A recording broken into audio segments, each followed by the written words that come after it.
Dice: entonces respondió Amós y dijo a Amasías: no soy profeta, ni soy hijo de profeta, sino que soy boyero, recojo higos silvestres. Y Jehová me tomó de detrás del ganado y me dijo: ve y profetiza al pueblo de Israel. O sea, cuando lo cuestionaron, él no dijo: pues soy de ascendencia sacerdotal o soy hijo del profeta fulano, no, dando una identidad falsa.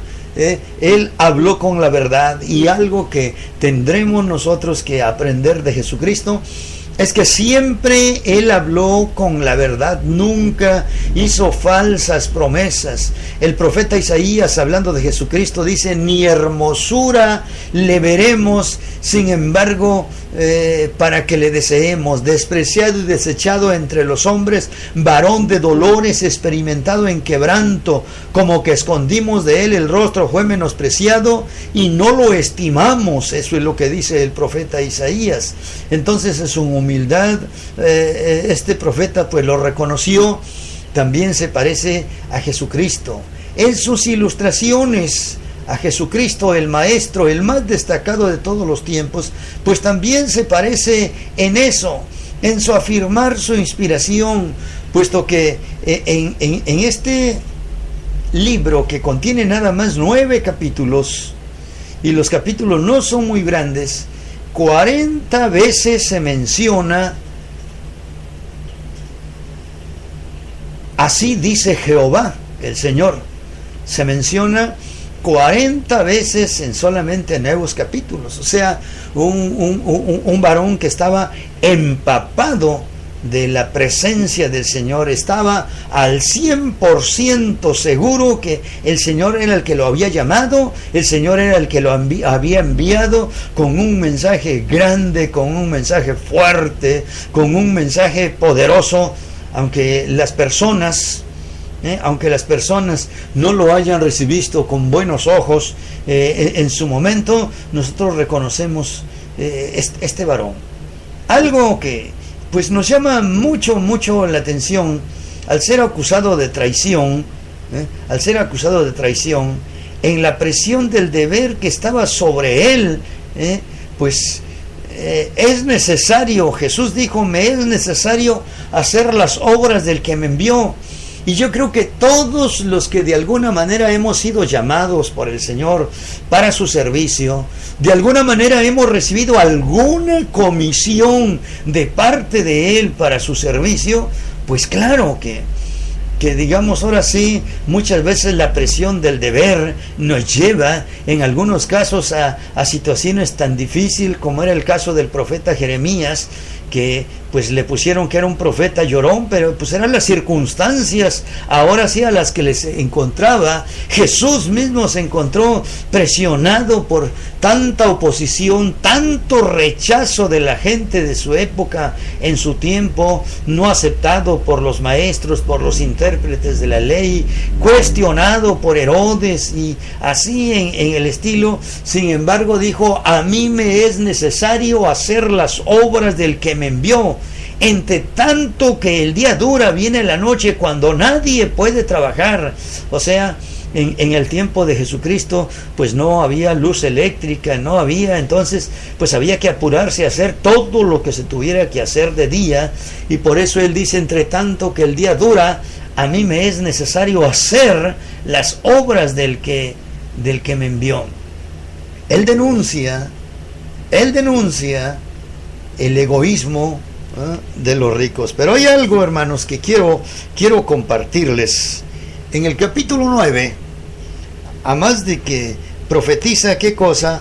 Profetiza la restauración del pueblo de Israel. Dice: en aquel día, recibiendo a un futuro aún para nosotros, en aquel día yo levantaré el tabernáculo caído de David. Hoy en día de la descendencia de David no se sabe mucho. Sabemos que existe el pueblo hebreo ya en su país, pero de la descendencia de David pues sabemos muy poco. Sin embargo, por este versículo dice: en aquel día yo levantaré el tabernáculo caído de David y cerraré sus portillos y levantaré sus ruinas y lo edificaré como en el tiempo pasado, o sea, en la época cuando David se coronó como rey, que para su hijo Salomón construyó todo un imperio, para que aquellos sobre los cuales es invocado mi nombre posean el resto de Edom y todas las naciones, dice Jehová. Va a venir el día, dice la escritura en el profeta Zacarías capítulo 14 versículo 4, que en aquel día él pondrá sus pies sobre el monte de los olivos, dice. Y bueno, pues ya tenemos Isaías 14. El versículo 4 dice: y se afirmarán sus pies en aquel día sobre el monte de los olivos. O sea, del lugar donde un día él se fue, él volverá. Y volverá precisamente para gobernar al mundo. Al mundo de entonces, él va a gobernar su rey, establecerá su reino como lo conocemos nosotros los que pues leemos la Biblia, el reino milenial de Jesucristo. Y dice: y aquí vienen días, dice Jehová, en el que ara alcanzará al segador, y el pisador de uvas al que lleve la simiente. Y los montes destilarán mosto, y todos los collados se derretirán. O sea, para este mundo, el mundo que entonces esté, pero en especial para la tierra, ahora sí, de los hebreos, la escritura dice que el desierto reverdecerá. O sea, la tierra desértica se convertirá en tierra fértil. Nunca antes se había visto, si bien hoy en día es cierto que los hebreos todos los desiertos los están haciendo producir, en aquel día la escritura claramente nos dice que habrá cambios logísticos, cambios atmosféricos, y entonces los desiertos se convertirán en tierra fértiles y no habrá más hambres. Hoy en día cuánta hambre, cuánta necesidad en el mundo, pero aquel entonces nos habla de mucha abundancia. De eso nos habla este versículo 13 cuando dice: he aquí que vienen días, dice Jehová, que el que ara alcanzará al segador, y el pisador de uvas al que lleva la simiente, y los montes derretirán mosto. Mosto es vino. Todos los collados se derretirán. Habla de que todos los desiertos, todos los collados desiertos que hay, se van a convertir en lugares fructíferos, en lugares fértiles. De eso está hablando. Y luego dice: y traeré del cautiverio a mi pueblo Israel, y edificaré o reedificaré de ellos las ciudades asoladas, y las habitarán y plantarán y beberán el vino de ellas, y harán huertos y comerán el fruto de ellos.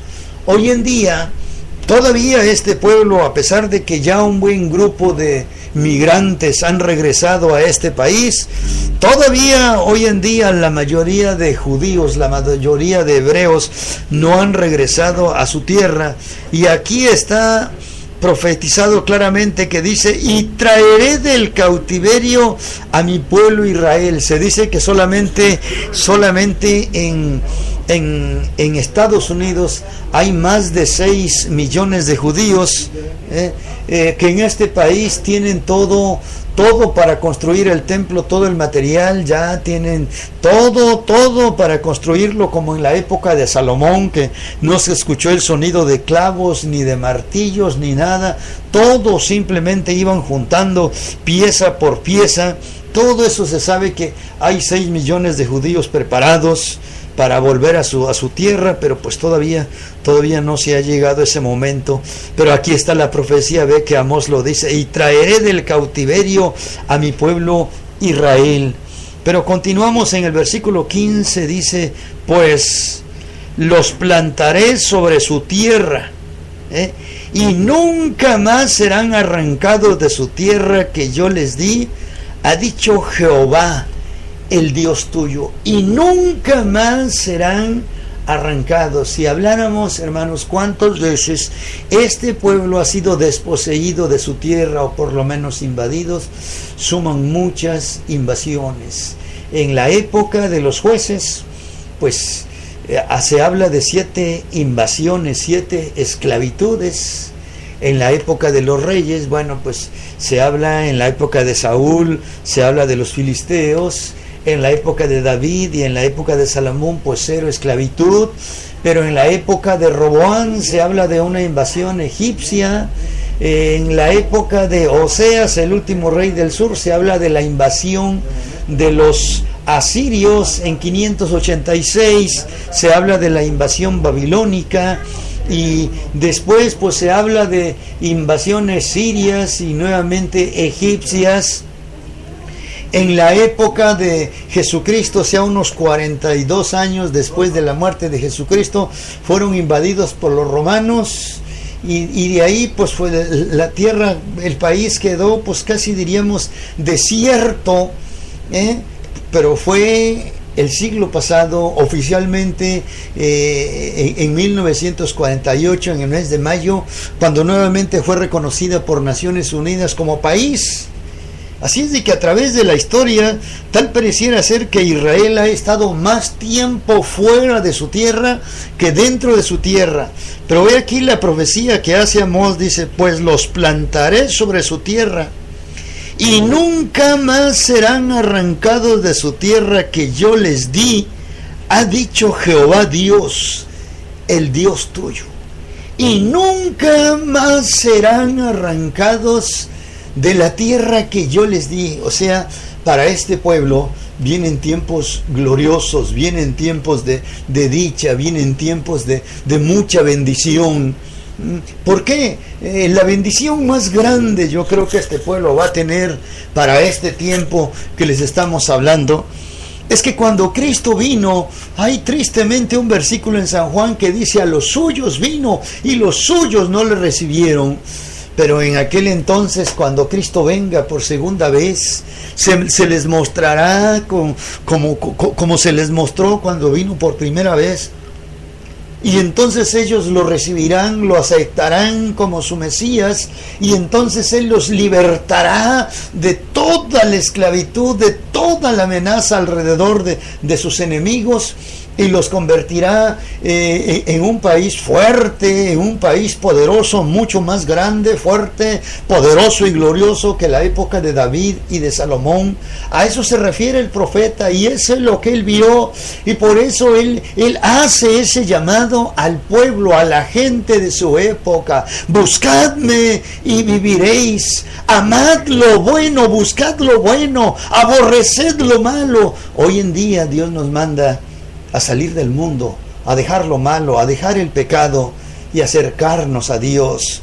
Dice la Escritura que cuando nos acercamos a Dios, Él también se acercará a nosotros. Él te está haciendo ese llamado en estos momentos. Te hace ese llamado, que vengas a Él, que abras tu corazón, que le recibas como tu único y suficiente Salvador, si quieres ver esos tiempos buenos, esos tiempos de bendición que Él dice en tu palabra. Vamos a orar. Padre, en esta hora bendecimos tu nombre.